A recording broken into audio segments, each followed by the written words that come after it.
Hello everyone, welcome to Reactive Labs. In today's video, I'll talk about databases.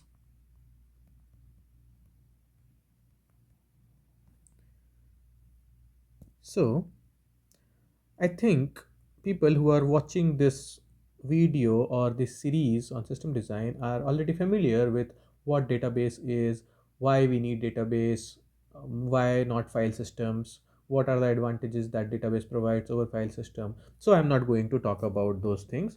I'll quickly cover the database in high level, and then I'll move to talk about different types of databases and when each is preferred. So I'm not going to talk about database management systems which are usually taught in the universities, but I'm going to talk beyond that, what is usually not taught. At least it was not there in my curriculum. Okay, so what is a database? A database is a structured collection of data. A database is a structured collection of data that is organized in a way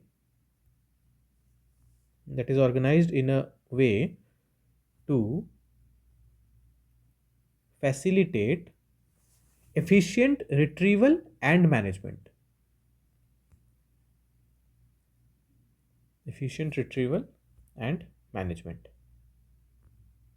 So it means if we already have the data, we should be able to retrieve it quickly.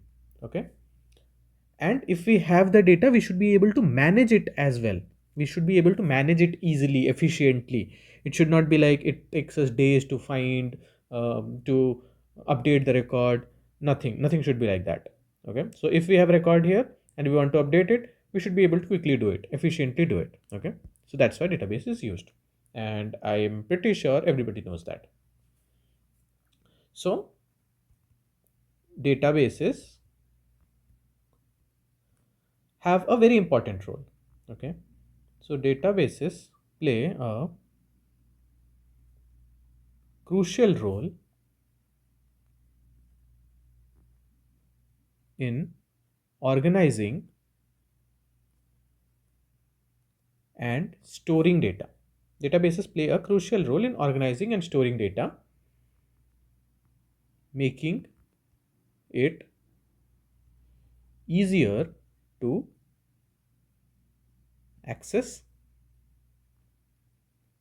manage, and analyze information.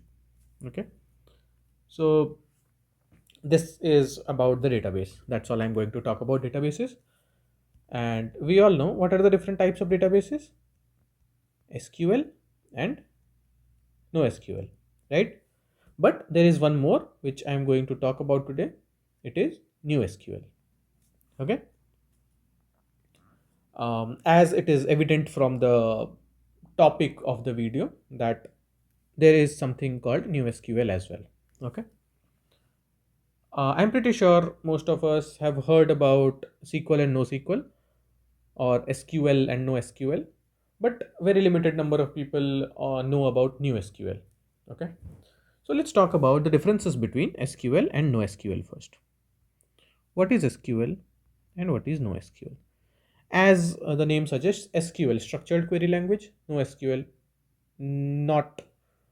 It's NoSQL is basically not only SQL. It means not structured query language. Okay, it's not structured. If the data is not structured, we call it NoSQL.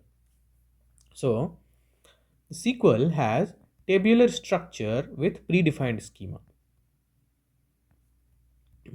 Its structure is tabular and the schema is predefined.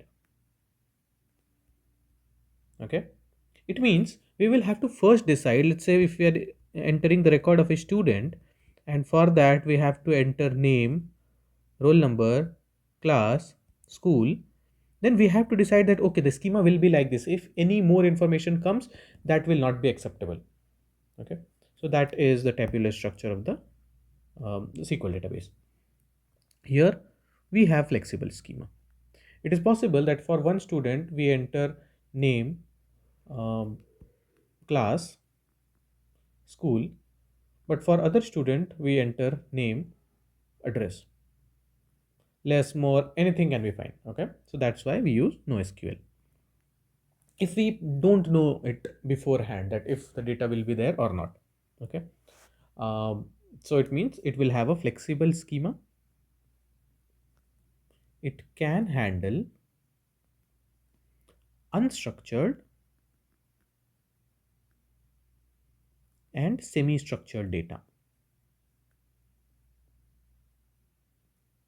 Okay, great. SQL supports vertical scaling.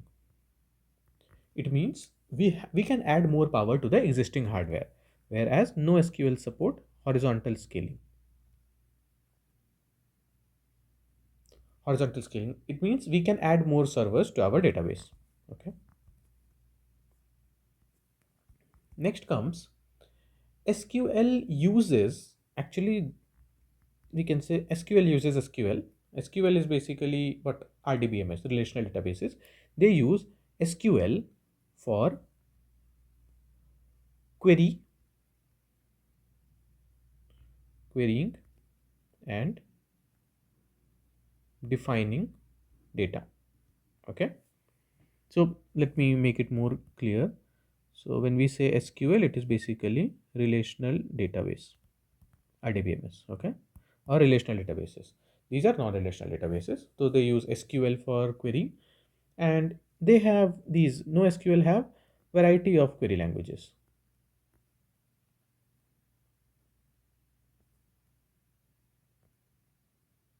They have variety of query languages. Okay, like MongoDB has MQL, Cassandra has CQL, Graphs have GQL. Okay, graph query language. So different types of languages are there, and SQL has only SQL. Relational databases have only relational query language. Okay. Next is they emphasize ACID properties: atomicity, consistency, isolation, and durability. That's why they are good for transactions. I'm pretty sure everybody knows what transactions are. Okay. These support base. So base means basically available, S is soft state, and E is eventually consistent. So it means, um, okay, I'll talk about consistency models, eventual consistency, strong consistency in some other video. So just remember for now that, or understand that, mm, if we need very strong consistency transactions, then SQL databases are good. If we want our systems to be available but not very consistent, as we have talked about in the CAP theorem, then we prefer NoSQL databases. Okay, these are more suitable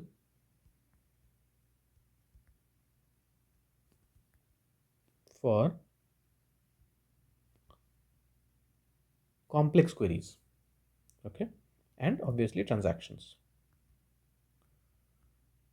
These are suitable for large amounts of, if we have large amounts of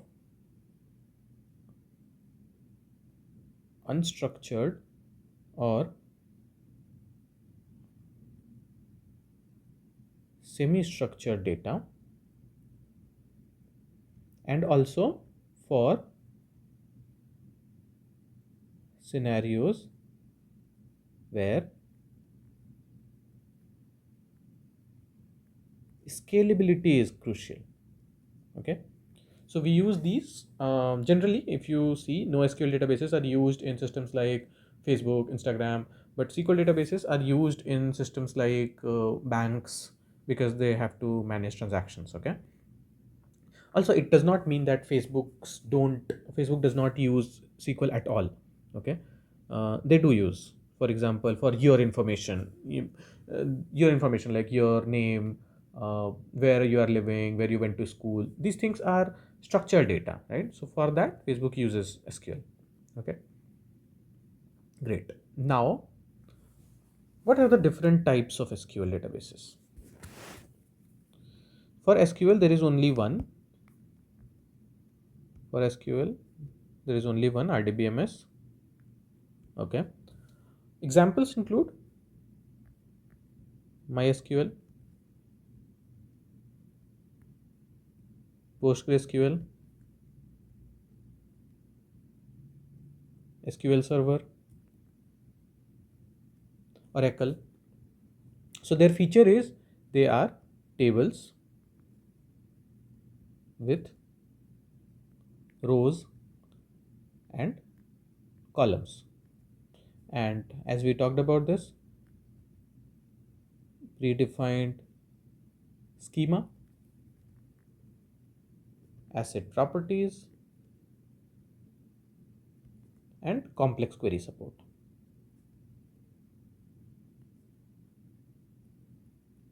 Right? So these things are there. Next, let's talk about the different database types of NoSQL. So different NoSQL database types include, I think there are 7. So first one is document database. Document database. Example. Okay, before example, let's see how this document is stored. For example, let's say we have a movie database. Okay. So for that movie, let's say it was released in the year 2023. Okay. There is a title of the movie. Title is, let's say, ABC. Hmm? And more information about the movie. What more information is there? There can be information about directors. Okay. So this information has more than one thing. So directors. Okay. So directors will be, let's say, the name of the directors. Okay. An array containing the name of directors. Release date. Release date will be something. Okay. Date time format. There will be a rating for the movie. Right. There will be the genre of the movie. Right. So a lot of things will be there like this. Let's say if we have to add more, for example, mm, let's say the address of the production house. Okay. So if we have to add production house address, so address will be basically, what is address? Address is a nested thing, right? So it can be of like something more, one level deep. So we are not on this level anymore, we are going to this level. So address has, let's say, building number, city, state, etc. Next, let's say for the phone number, we will again go one level deep. What is the STD code? What is the number? Like this. Okay. So if you see, this is the unstructured nature of the data. Right now, we don't know what level can it go to, and that's why document DBs are good for such types of things. Okay. Let's say one more thing.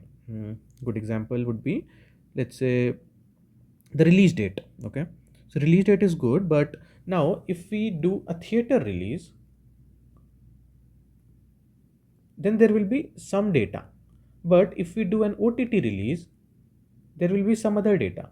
These may not be compatible with each other, but document DB gives us the flexibility that for one type of movie we can store theater release, for other type of movie we can store information about OTT release, right? Which is not possible in case of um, structured data without wasting some space. Great. Actually, yeah, I think this is clear. Um, the example of the databases which use this document DB are MongoDB. Another one is CouchDB. Okay. Next type of NoSQL database is key value stores.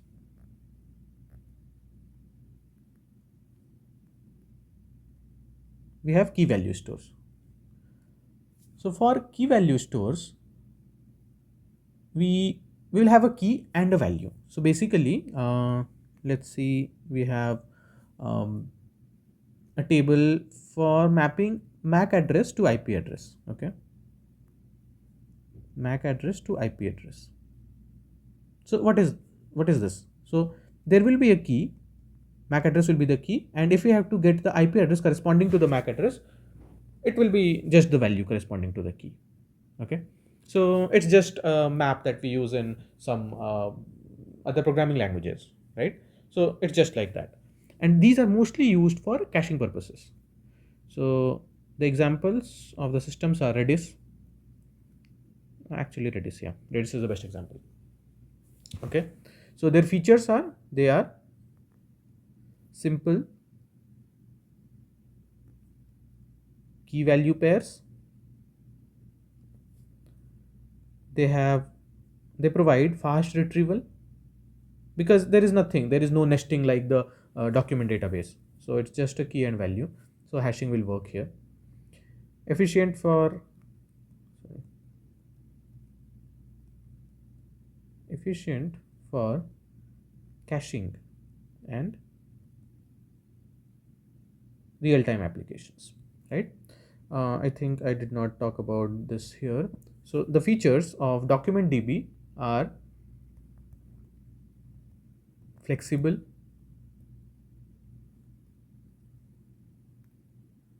semi structured documents, allows nested structures. They are good for hierarchical data.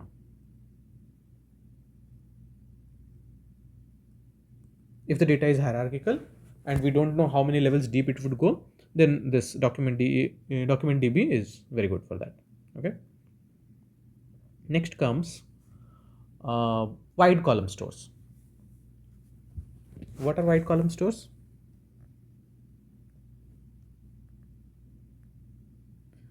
Wide column stores. So in wide column stores, it's like the data is stored in a columnar format. For example, I'll give you one example. One example would be a name, a value. Some value would be there. Okay. You would say, what's the difference between this and key value store then?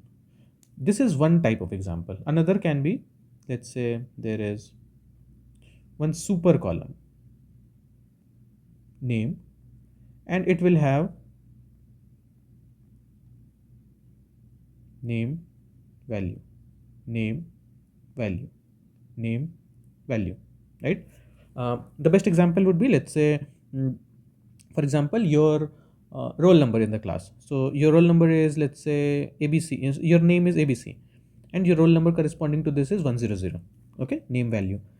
But it is possible that there are multiple students, ABC, XYZ, EFG. Their roll numbers are 100, 200, 300. But there is something common between them. They all belong to same department. For example, uh, biology department. So for this is good, right? Another type of wide column store would be, um, there is a row key, and in this row key we have these name value, something like this. Okay, we can have uh, one more type of example, like this will be a row key, and it will have one, two more. So again, there will be super column name, and each will have name value, name value. So what can be done here? Again, let's say this is biology department, this is chemistry department, and it has the names and roll numbers of the student. It is possible that the row key may be the university, right? So this is, means there is no fixed structure. So the columns are being wide here. Okay, so this is what we call wide column stores. The examples are Apache Cassandra. HBase is also a wide column store. I Don't have much experience with HBase, so I don't know a lot about it, but it's probably the one. Okay. Its features include data is stored in columns,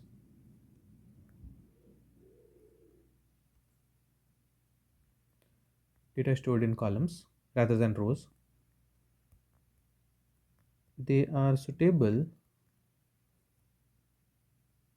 for handling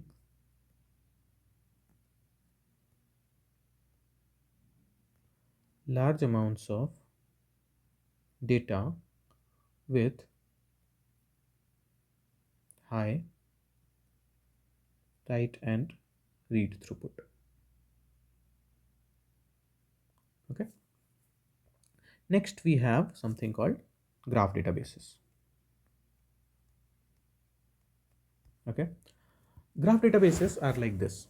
For example, let's say you are using an e-commerce application, then you are one node. Everything is node in a graph database. Let's say you are a customer. Uh, you are at a location, for example, somewhere, whatever is your address. Okay. You have to order from a supplier. You will order a product, and your order will be created, right? So the order is purchased by customer. It What was purchased? The product was purchased. Okay. And when an order is placed, it notifies the supplier, right? And it ships to this location. So if you see, actually, customer resides at this location, supplier delivers this product. If you see, there is a connection between the nodes, okay, which makes the querying easier because there are too many connections. You don't have to hop multiple nodes. So we have nodes. So the customer's location, these are the nodes, and whatever is the relationship between two nodes is the edge. For example, here customer resides at, order was purchased. Order is actually the bridge between customer and product. So customer purchased product by using an order. Order ships to this location. Okay. When the order is placed, supplier is notified. Okay. And supplier delivers the product. So when this happens, there is a close connection. Similarly, if you consider the case of Facebook, so when you have friends, let's say this is you, okay, you let's say I name you A. You are friends with a person named B. B is friends with a person named C. Okay, C is possibly friends with a person named D. D is friends with B. Okay, so now when you have to know that what is the relationship between A and D, it will tell you directly that there is one mutual friend because there is only one common node between A and D, right? Similarly, between A and C, there is one common node. And if you have to see how many mutual friends are between B and D, again, it will be one, right? And similarly, when you have to get other information, like let's say A works at, works at, for example, Facebook. A works at Facebook. Then everybody who works at Facebook will know that okay, these they are related like this because the graph nodes are connected in such a way that they will quickly tell you. Otherwise, the other way would be A works at Facebook, B works at Facebook, C works at Facebook. So now you have to make take account of this, or there are two separate tables and you will have to make a join to find out how many people are common who work at Facebook. So to avoid that thing, we use graph databases. Okay, so the example of graph databases are Neo4j, and I think Amazon Neptune is also one of them. Okay, and their features are they are designed for handling relationships between entities Okay, they are designed for handling relationships with different entities, as we saw here: supplier, product, order. Okay, they are designed for handling relationships between entities. They use graph structures with nodes, as we saw here: supplier nodes, product nodes, edges. Edges are these, and properties. What are the properties of each? Okay, so this was all about graph databases. Next, let's talk about, okay, and the next one is time series databases.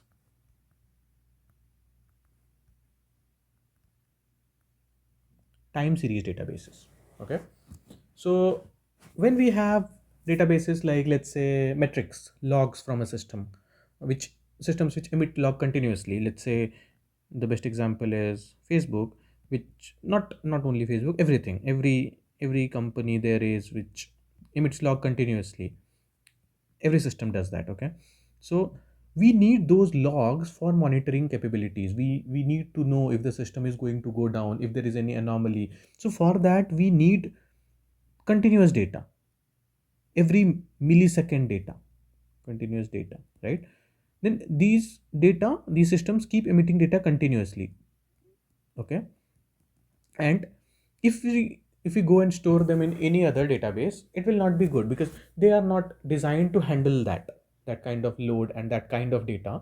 So for that, what we do is we use a special database for that. It is called time series database. Okay, so time series database would be like, let's say there will be a metric,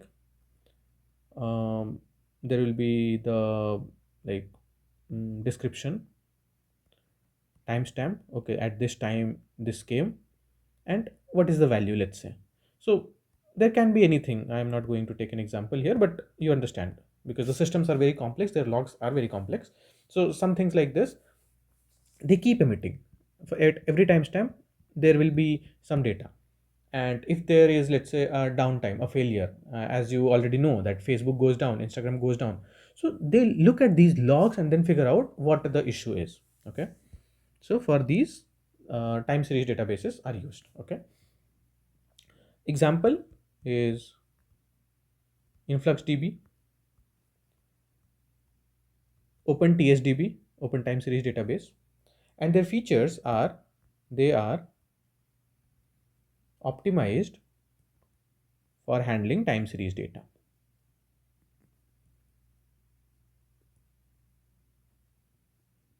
They are optimized for handling time series data. They are useful for applications with time-stamped data points. If the data points have timestamp associated with them, then these kind of databases are good for it. Okay. Okay, great. Now let's talk about the pros and cons of SQL databases. Okay. What are the pros? The data is structured, so easy to read, easy to query. Okay. They support asset properties, so transaction guarantees, good for banking systems. Data integrity, so data remains secure. They enforce relationship between tables, and data anomalies are reduced. The technology is mature because SQL is very old, and a lot of development has been done already in that area. So very mature. And standardized language. Standardized language. So we have a standard for querying, for updating, for inserting, everything, right? Next we have cons. What are the cons? Schema rigidity. We do not have the flexibility of storing the any data. So basically, what whatever is the pro of SQL is also in one way the con of SQL also. Okay, scalability challenges. scalability challenges because if the data becomes very huge, the joins become very costly, and that's why we cannot split data. Generally, we cannot split data into multiple tables, because the more we split, the more joins we need to perform, and that will be very costly. And as you would have heard about the normal forms, 1NF, 2NF, this is good. This is good actually, but sometimes what happens is, to avoid joins, we just try to ignore one of the normal forms. We just try to ignore that, okay, we have to follow this. These are recommendations, these are not the must haves. For example, one normal form says you cannot have more than one entry, okay, in one column. So for example, if you have phone number, if you have multiple phone numbers associated with one person, then don't enter all phone number in one cell. Instead, create three different entries, okay. So if a person has name, address, something something something, and phone number, you cannot add it like this, right? You have to create these, all the information, replicate this three times, right? If you decide to not do this, what you can do is, you can take the id out and use this phone number with the id, and then you do a join, right? But joins may become costly. Here we have only three and small example, so it might not look like that. But sometimes what we prefer is, okay, forget it, forget the normal form, let's have more than one entry, so that we can avoid the joins. It's all about the trade-offs, okay. Some things look good in theory only. That's true. Next is complexity. Join operations are complex and resource intensive. Performance. They may experience performance degradation because of complex queries on large data sets. And they are not ideal for unstructured data. Not ideal for unstructured data. You can say it's the same as schema rigidity, but they are different things. We have Here we are talking about the data. Here we are talking about the flexibility of using any schema. Okay, because once we create the schema, we cannot change it. We have to make a new schema again. Okay, now let's talk about the pros and cons of NoSQL databases. So again, everything that is the con of SQL is a pro of NoSQL, and the pro of SQL is the con of NoSQL. So I'll not take much time. I'll quickly talk about those. So the pros include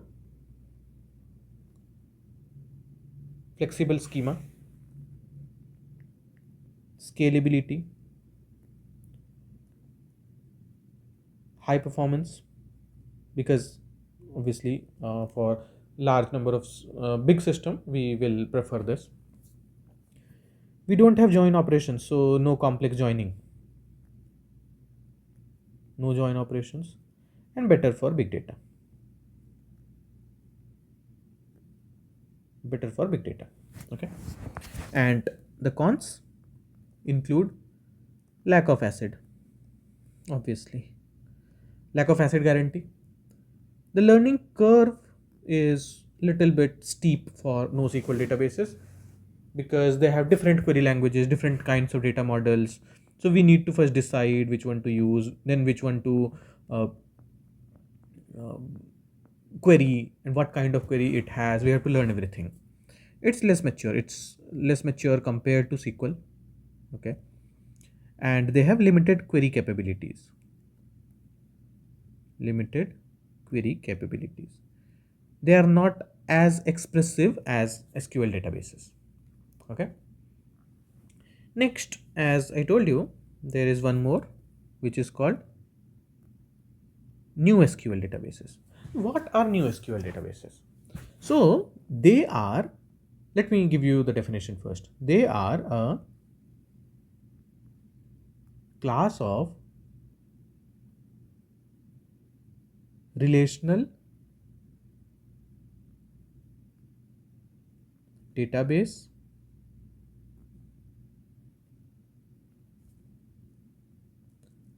they are a class of relational database management systems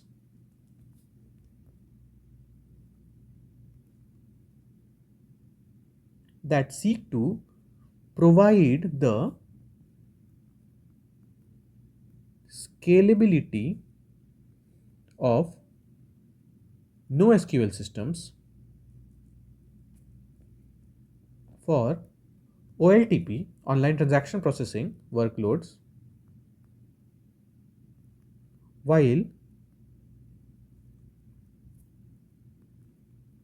maintaining the asset guarantees of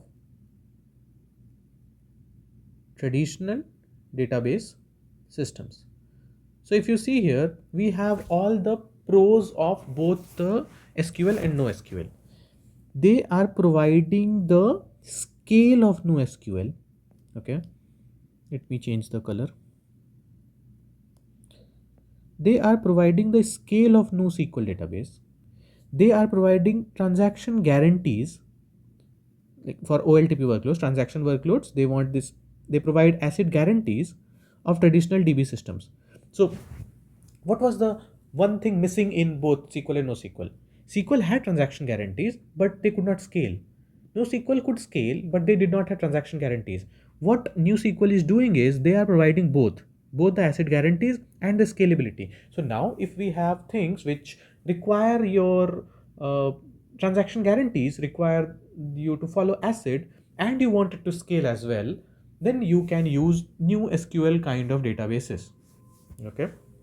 I hope this tells you what NewSQL is, why it's good, why it's a desirable kind of database. If it is proven to be uh, working fine, working trustworthy, then we can use it. Okay, they are solving a very big problem: asset guarantee along with scalability of NoSQL. The examples include Amazon Aurora, Google's Spanner DB,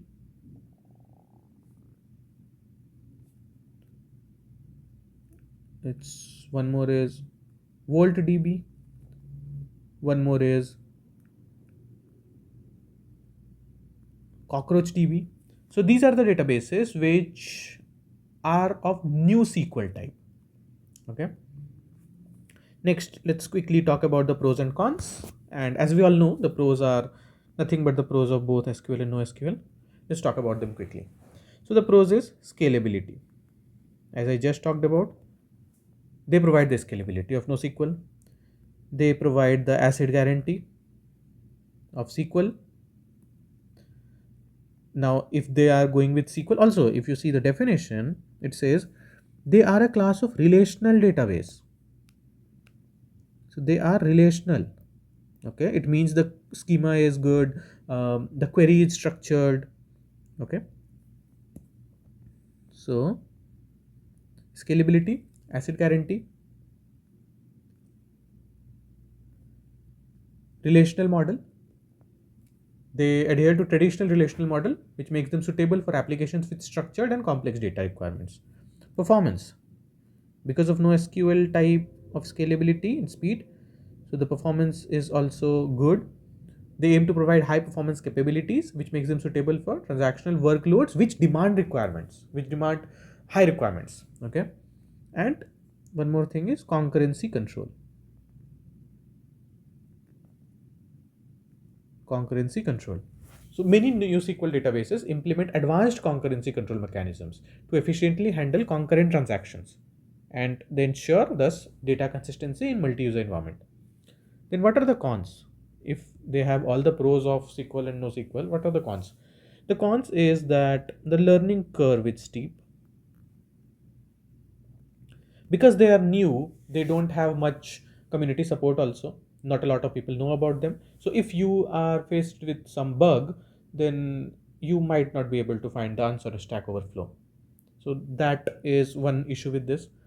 Um, you will have to learn. Nobody in your team, not even senior engineers, will have the knowledge of this. So there will be problems. And you may have to read through all the documentation to find out one small solution. Okay. They have limited maturity. Since they are not mature, some features and tools are not commonly available. And yes, when maturity is less, you don't even know if that feature exists or not, right? So that is one problem. It is possible that you might be trying to implement something and you would think that, okay, this does not exist because you were not able to find it, but they would. It is possible that they existed and it's only because you could not find it. And these are the problems. Any new technology has these problems, so don't worry about it. Soon, slowly, they will mature. Okay. So I think I have talked a lot about different types of databases, and I made everything clear about SQL and NoSQL and NewSQL. So that's it. Thank you for watching. Please remember to like, share, and subscribe. I will see you in the next one.